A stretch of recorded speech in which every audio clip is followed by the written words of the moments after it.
Welcome back to the Step It Up Entrepreneur Podcast. Tomas Keenan, your host, coming at you guys today, not from the podcast studio in the office, but the home office today. A little bit of a different scenery. Kids are home from school, and it's just crazy and hairy to get everyone ready, everyone fed, everyone cleaned, and out the door to get into the office some days. So today, folks, you've got me from home. If you hear a little background echo, just deal with it. It is what it is. With that being said, I got my man, Mark Lumpkin, with us. I'm excited to have you in, man. We've had a couple of guests. John Bianchi is a gentleman we recorded with a while ago, and I noticed on your podcast app, you had his name dropped in here as someone I should interview, which I think is awesome. You and John come from the short-term rental world, and you guys are in businesses that are niched down deep within a niche, where I think is awesome. You know, my first service-based company was like that, and I had a GPS tracking and dash camera installation company. So it was automotive, it was 12 volt, it was electronics, and it was, we only do tracking devices and cameras and electronics. So I'm a big fan of going deep into the niche. But Mark, welcome to the show. I'm excited to have you here and ask you some questions. As someone like myself, and full transparency here, I am not invested in anything short-term rental, but it has been on my radar for quite some time. So having conversations with guys like you and John recently really helps me expand my overall knowledge of what's going on in that world, because the time is going to eventually pop where I'm ready, and I'm going to be hitting you guys up for help. Simple as that. So tell us, man, what you're doing in the short-term rental realm and what got you started there. Cool. Yeah, thanks for having me on, man. I'm super excited to chat with you guys. I would say that I'm glad you brought up John, and I'm glad that you've talked to him before, because our services are very much kind of a yin and yang type service, where he helps find the property, give you a great foundation, and then we come in and make it badass. And so how I look at the short-term rental space is really what I call the amenities arms race. And so what used to work in short-term rentals, which was just an air mattress and a hot plate, just doesn't really work anymore, right? Guests are looking for heightened experiences, better accommodations. At the end of the day, they're really looking for the house that they're staying at to be part of the vacation, right? You've got kids, man. If you go travel to Orlando, Florida, to take all the kids to Disneyland, I guarantee you're looking for a really cool home that has a pool and bedrooms with bunk beds for the kids. And that house itself is part of the vacation and part of the trip. 1,000%. Yeah, man. So we're helping investors, prioritize the experience, the stay, make sure they have the right amenities, make sure they have all the essentials and things like that, and set their home up for success on day one. So that's what we do. Yeah, pretty cool. So talking to John and whatnot, he's got pretty much, hey, entry level, you need 125 grand to hire his firm to kind of help you find the placement of the location, which makes a lot of sense. Then, all right, cool. Someone like John, or maybe someone goes out on their own and they figure out this spot that they want. Now, okay, we're ready to call Mark and his crew to get construction going, design, and build this overall, we call it customer experience, because that's essentially what it is. If we're at that stage where we've got the property and we're ready to go, we're ready to bring someone like you on, what kind of investment, and I know it's going to range and vary depending upon location, property, and the amenities they choose, but what's bottom line entrance for someone to get involved with hiring a company like yours to go in and do the work? Cool. Yeah, it's a good question. Well, you're right. It's very much about the location. The size of the property really dictates a lot of things. I would say it's damn near a 6-figure investment. So you're probably 75 to about 150 grand to get the home ready, right? When you start thinking about beds and mattresses and televisions and cups and plates and hot tubs and just all the stuff that you need in the house from like a furniture decor standpoint, and then any updates the home needs. Flooring, painting, all that stuff, this costs money. And so you're probably close to a 6-figure investment to get the home ready after you own the asset. Yeah, got it. So, I mean, we're talking some good coin out of pocket. What are you guys seeing with investors? How fast are they making a return on that initial investment? Because we're not talking peanuts here. We're talking some significant money to put up. Yeah, it's a big investment at the beginning. And we're seeing people making double projections on the market. And so if you go into a market where everyone else is making 75 grand a year, we're seeing the homes that we set up do 150 grand a year. And we've got properties in Scottsdale where kind of the industry average is like 100, 125 grand. Those places are doing 240, 250. Yep. And so it's very market specific, very specific on the size of the home, but we're seeing people do double returns of what their competitors are doing. And it's because they can charge a premium on the nightly rate because they have a way nicer house. Yeah. It's because they have a way higher occupancy. So a lot of short-term rental owners struggle with those kind of like those midweek bookings. And I own properties myself. I know, my weekends are always booked. Friday, Saturday, Sunday, I know that's counted on. But that Monday through Thursday, those are harder days to book up. Sure. And when you have a killer home, they're not harder days to book up. So you have a higher occupancy, higher nightly rate, and you can almost double your revenue in some instances. Yeah, I love it, man. I love it. So what are some key pieces that you think are mandatory for anyone who's getting into the short-term rental market? So, hey, you've got a property. It's a decent property. It's a clean enough place. You got a couple of beds, maybe a bathroom or two. Obviously, you got the basics. You got TV. You've got internet. What are the other, in your opinion, non-negotiables to have in that property in today's current marketplace? It's very, very, like we keep saying, this is very specific on the property in the market, but the non-negotiables are definitely some type of entertainment piece. And so whether that's a game room, pool table, arcade games, foosball, some area in the home that can be turned into an entertainment area. And you can get creative on that. It can be a garage conversion. It could be another dining room, right? A lot of these older houses have 2 dining rooms. Yeah. That's not necessary for a short-term rental. Turn one into a game room. It can be like an outside Florida room. And so the extra space that you can turn into an entertaining space is important. Maximizing occupancy. So if you've got a 3-bedroom, well, can we get creative and sleep 8 or 10 people versus only sleeping 6 people? That old adage, we call it heads in beds. The more people you can sleep in the home, the better off you are. And then depending on your outside space, what can you do from like an outside amenities standpoint where, okay, let's say you're in Gatlinburg, Tennessee, or a Blue Ridge, Georgia. Having a hot tub and a barrel sauna is really important to those mountain style markets. Yeah. If you're in Florida, it might be a pool or a kid's playground set. It's very different what you do in your outside area, depending on your market. But thinking about that strategically and then capitalizing on why are guests coming to my market and what are they going to be looking for in my home, and capitalizing on that for sure. Yeah, love it. So, all right. We talked about John.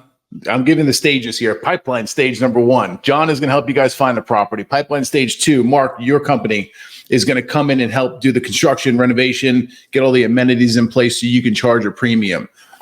Do you guys handle the next phase, or is that another company that you possibly work with or recommend, which would handle the actual bookings or the setting of the pricing and structure and so on and so forth? So let's say there's an investor who comes to you guys like, guys, I got money just sitting here ready to roll out, and I want this as turnkey as possible. I don't want to basically be the one managing the business on the back end. I want to collect my ROI, my rent checks monthly. Like, what does that look like? Who is the next person down the line, or is that something that you guys are handling as well, as far as helping people with getting set up on all the platforms so they're renting out? Yeah, I call that the property management, which is that last piece. We don't do it. We're hyper focused on what we do really well, and I think you can appreciate that. I would say a lot of investors fall into 2 categories. You get kind of the investors that want to be really, really hands off, and they'll find a professional property manager. We'll recommend a couple of good local people in your market. Or you get folks that want to do it themselves for the tax benefits. And so there are some interesting tax loopholes that are associated with being a hands-on investor and spending a certain number of hours a year on that property. And so there are some other great services that kind of help you with the tools and resources to do it yourself, but you are in the driver's seat. And so depending on who the person is and what they need, we can kind of recommend 2 different plays. 1, hire a professional to do everything. 2, here's some great resources. You do it yourself and capitalize on those tax saving benefits. Yeah, love it. All right. So in your professional opinion, what are the top 3 things that people coming into the short-term rental market fuck up the most?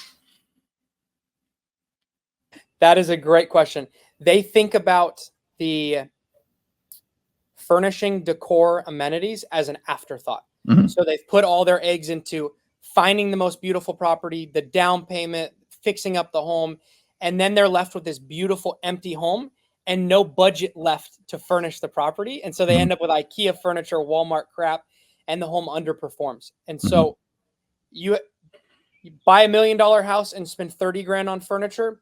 That's not what I recommend. Buy an $800,000 house, spend 200 grand on furniture and amenities. You have the same cost basis, the same amount of money invested into the property. Yeah. But that $800,000 house that's heavily invested on the amenities, furniture, decor, all the fun stuff is going to perform way better than a home that's a little bit nicer, that maybe has nicer granite, marble floors. Your guests don't care about that stuff. They don't live in this house. They're just staying there for a week.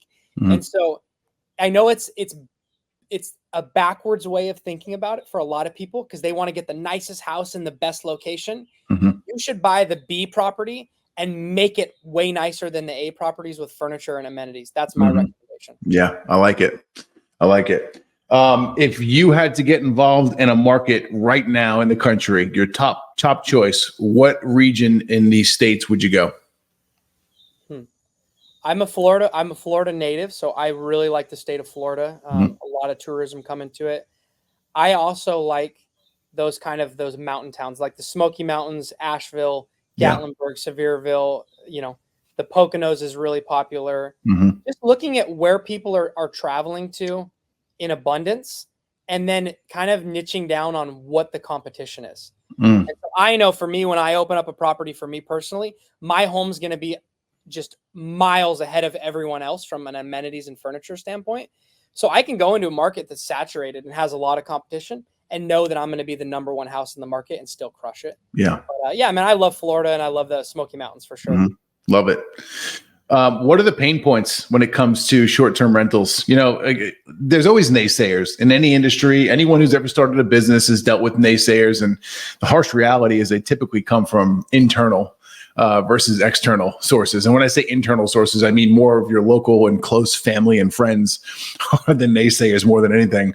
But what are some of the fallacies that people hear that are talking about, like, oh, I wouldn't get involved with the short-term rental because I had a friend who ran into this problem? What are some of those issues that you've seen, maybe you've dealt with personally, and what are some of the things you've done to overcome them?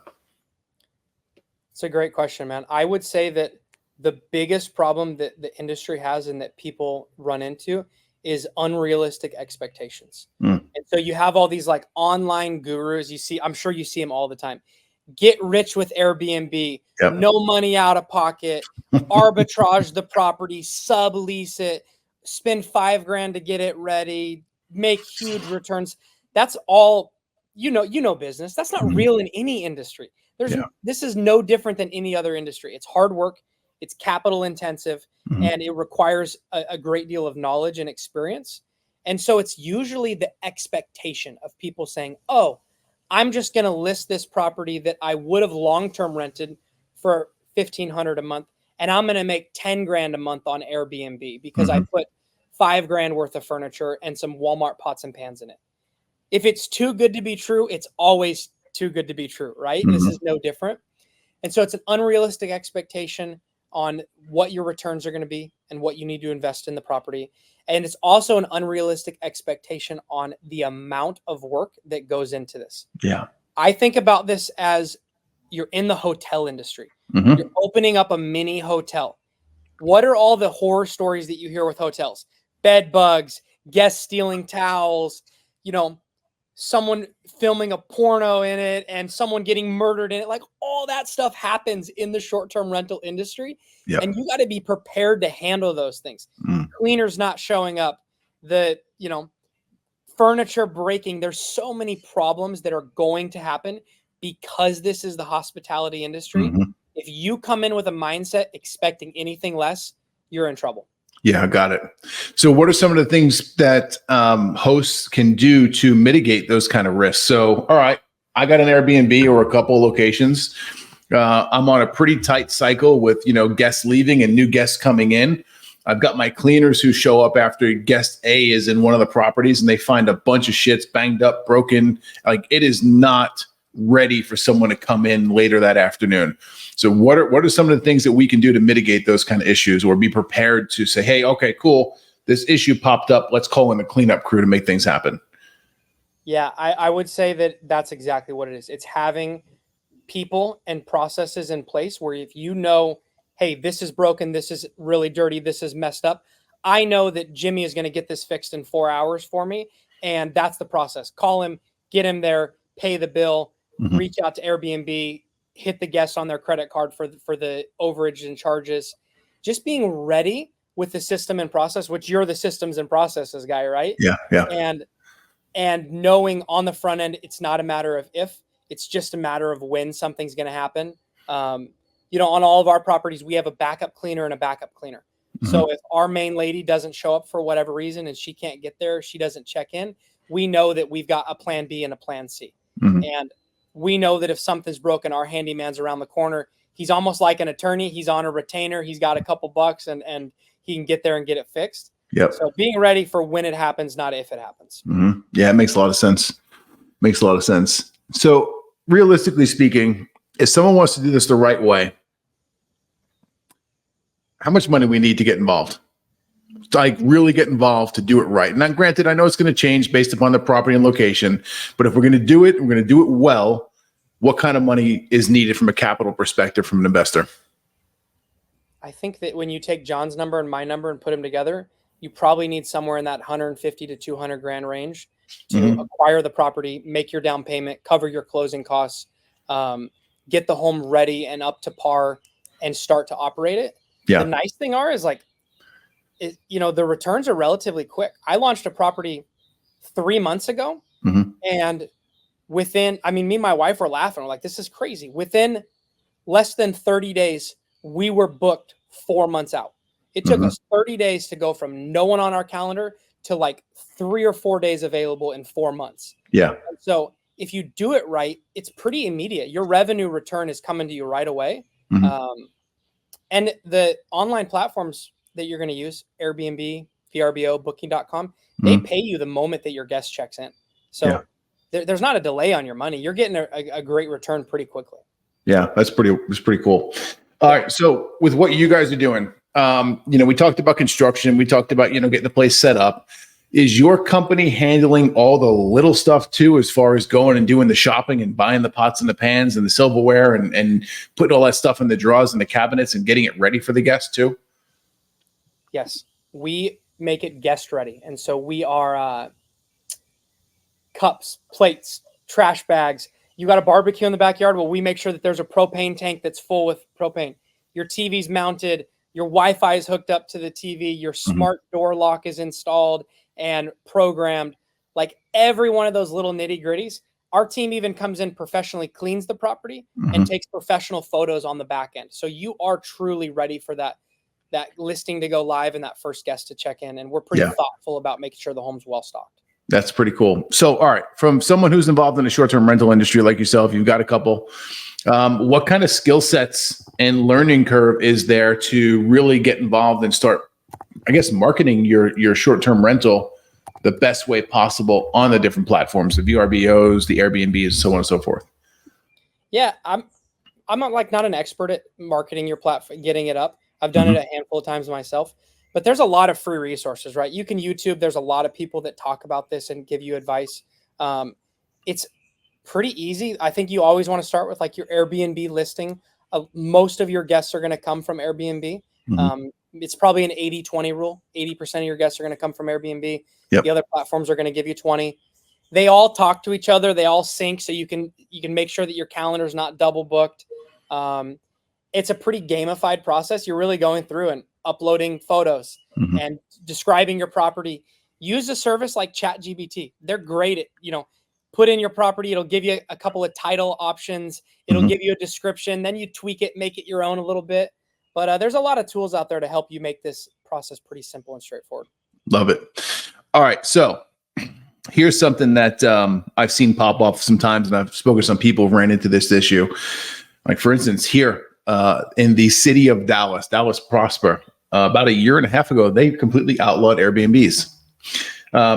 There's a lot more regulations that I'm seeing that are popping off, and like local ordinances, hey, like for instance, there's a property in Utah that we had.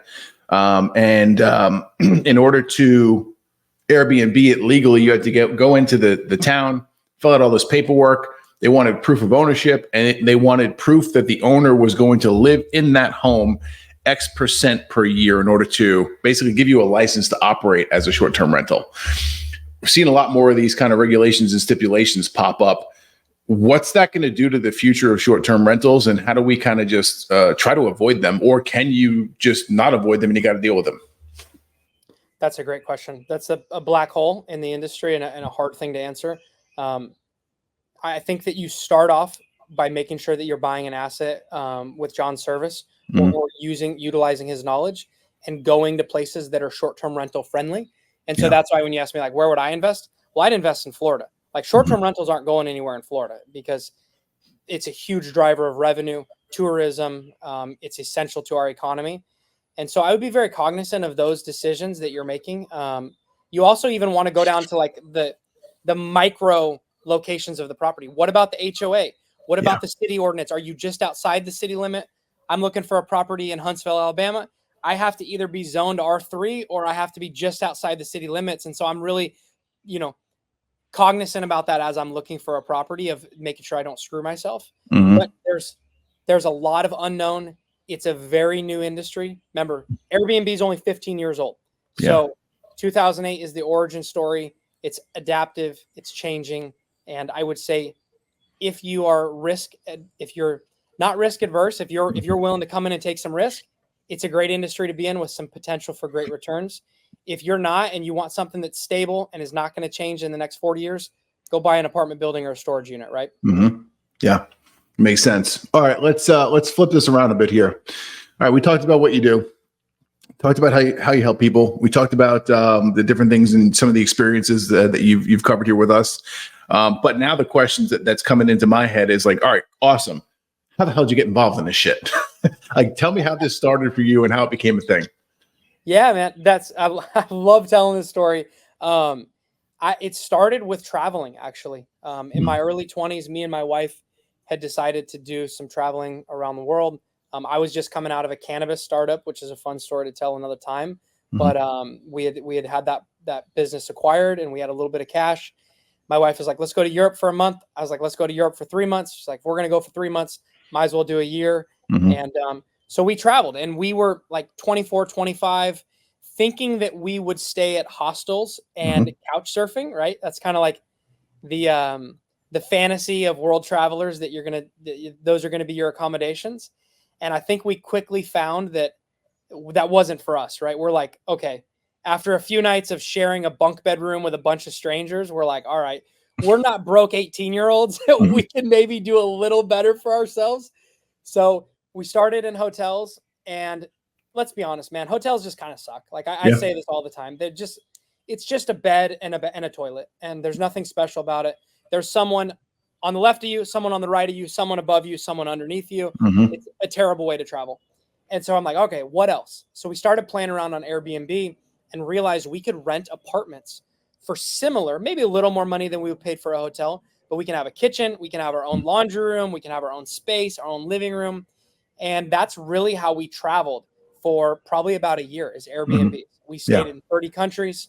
And when we came home, we kind of realized like, hey, this is really fun for us. Let's do this ourselves. So we started, investing in properties.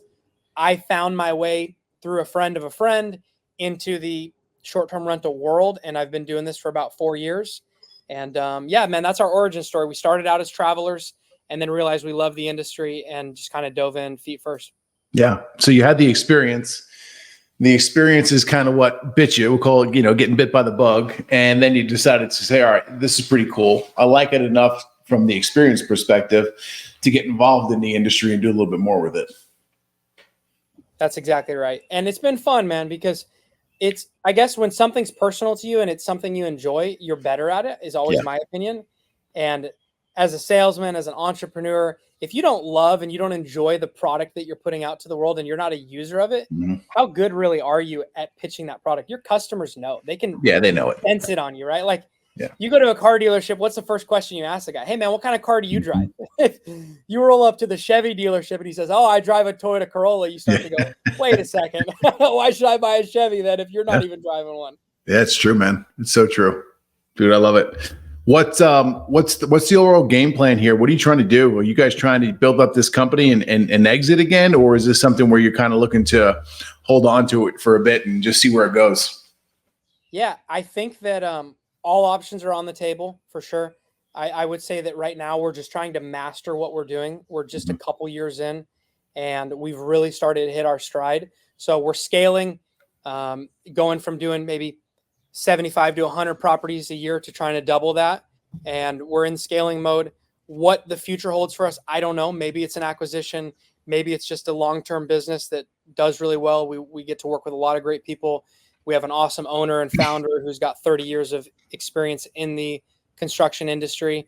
And I think for us, it's fun because every day is new and we're creating cool, unique experiences and doing something out of the box every day. Yeah.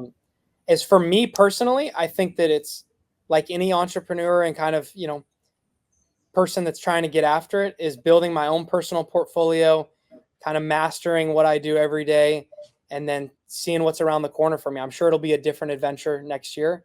Yeah. And, I'm a big fan. There's that quote that says, don't live the same year 50 years in a row and call it a life. I like to do something different every single year. Even if it drives my wife crazy, she's like, all right, can we just settle down maybe for a couple years? I always say, sure, babe. And then 6 months later, I'm like, hey, we should go do this. I love it, man. Well, tell me about scaling, right? And I'm asking for a couple of reasons here. I have my service-based company. I'm thinking in my brain, it's kind of similar to what you guys are doing because we never knew where the work was going to be, where it was coming from. And we had to facilitate getting a crew on site to get the work done in those areas. And for the most part, my company was operating in the Northeast of the US. And occasionally we'd get hit with a big project and we'd go Ohio, we've done work in Mexico, we've done work up in Maine, like we've been all over the States. Scaling was difficult because we never necessarily knew where the next clump of work was going to be, and as far as a geographical location was concerned. Right. So what does that look like for you guys? Is it just continuously going out there and building relationships and having people in the Rolodex that are ready to go in an area, or were you guys intentionally setting up new crews in different areas to go handle the scaling? That's a great question. Today we're playing defense a little bit where like you did, when projects come our way, we're then working on mastering that market. We then have those contacts, resources, we have the playbook, and we can go there the second and third time much easier. Yeah. Density always makes things easier, right? If someone calls me with a property in Tampa, Florida, well, that's so easy, guys. We're around the corner. We've done 20 projects. You hit me up in Scottsdale, Gatlinburg. We've been there. We know exactly what to do over and over again. But I would say that challenge of new markets definitely keeps it fresh and exciting because it's like, someone reached out to me a property in Bethel, Maine the other day. I'm like, where the hell is Bethel, Maine? Okay. All the way out there. Yeah. How do we get there? How do we provide the same quality, take care of what that property owner needs? And so it's a new challenge in a new market. We've mastered about 15 or 20 markets, and we like to do projects there. That's about 80% of our business in those markets. Those new markets are challenging, but once you get there and once you figure out the playbook and how to do it, it's much easier to rinse and repeat. So, yeah, man, that's what we're doing. Love it. That's pretty cool, man. I'm happy to hear you guys are busy. You're moving and grooving here, and you're making things happen. And I think the intention behind what you're doing is good too. From my own personal opinion, like, cool. Look, man, let's just call it what it is. We don't get involved in businesses unless we're trying to make money. That's definitely part of it. But I also think you guys are doing something here. You're setting up a service for your clients. So it's not just you guys who are taking the bag and the ones winning and succeeding. You're also setting your clients up for success too. And I think when you do business where it's a win-win for two, or I even call it, win squared, win-win, or win cubed, there's three parties involved and all three parties are winning. Like, dude, let's roll. So I think there's definitely more nobility behind doing something that way and what you guys are doing. And I just want to applaud you for it. Yeah, no, I appreciate it. I would say that it's the most important thing, especially for repeat business and referrals, right? Yeah. So if I always think about it like this, you can shear a sheep hundreds of times over their lifetime, or you can shoot it in the head one time, right? And so you can only basically kill a customer once and eat the meat. But if you take care of them and you build a long-lasting relationship and they find a lot of success in your service as well, you can work with them over and over and over again. It's really the difference between having customers and clients, right? Customer buys from you once, a client does business with you always over the course of their life. And we're in the business to have clients, not customers. So I think that's really powerful. And I think there's a lot of businesses out there that could benefit from that mindset is, hey, gosh, why would we do business with this person one time and make 10 grand on them? Why don't we make 5 grand on them and do business with them 30 times over the next 5 years? Right. Yeah. It's a good KPI to keep track of too. LTV, lifetime value. And I think if more entrepreneurs paid attention to that and looked at the big picture rather than the small hit and it may not be a small, you may have a good substantial win today. But what happens if you said, all right, instead of knocking this guy over the head for 30K, why don't we get this one done here for 22, 23? We've still got good margins on it. And now we're going to ensure that person comes back for the next one and the next one and the next one. Right? At the end of the day, you start looking at those KPIs for lifetime value of that client, and it went from your initial 22, 23K, and now this person spent 222K with you. Huge difference. Huge difference. And then they send their friends and their family and they talk well about you and they leave you good reviews. The KPIs are great because you can measure it. I would say there's also an element that's unmeasurable, right? It's just there's a lot of things that'll fall through the crack, and you might think that client was worth 500 grand to you, but gosh, maybe they were worth $1 million. You just didn't know about the other value add that they brought into your business because it's a little hard to track. But I would say that's hands down the way I always want to operate and run businesses. Yeah, for sure, dude. Man, I love it. Dude, I truly appreciate you coming in here today and chopping it up with me for a bit. Let's do the good old end the podcast that everyone does because it's just a podcast thing. But where's the best place that we can find you, Mark? Yeah, man. Thanks for having me on. LinkedIn, I'm active on LinkedIn. You can send me a DM. You can follow me. I'm sure you'll throw the link in the meeting notes, show notes. And then you can email me anytime. I'll make sure you got my email to throw in the show notes as well. And I'm always responsive to people within 24 hours. So yeah, sweet. And the website you guys got is strcribs.com, correct? That's us, man. It's a play on MTV Cribs, right? Yep. Remember that old show from the early 2000s? I do. So yeah, man, we call it cribitizing your property, and we like to have fun with it and do something different. Love it, man. Thanks for coming on. Cool. Thanks so much for having me on, man. Thank you for tuning in to the Step It Up Entrepreneur Podcast. Make sure you head over to stepitupentrepreneur.com and make sure you subscribe so you never miss an episode of the Step It Up Entrepreneur Podcast.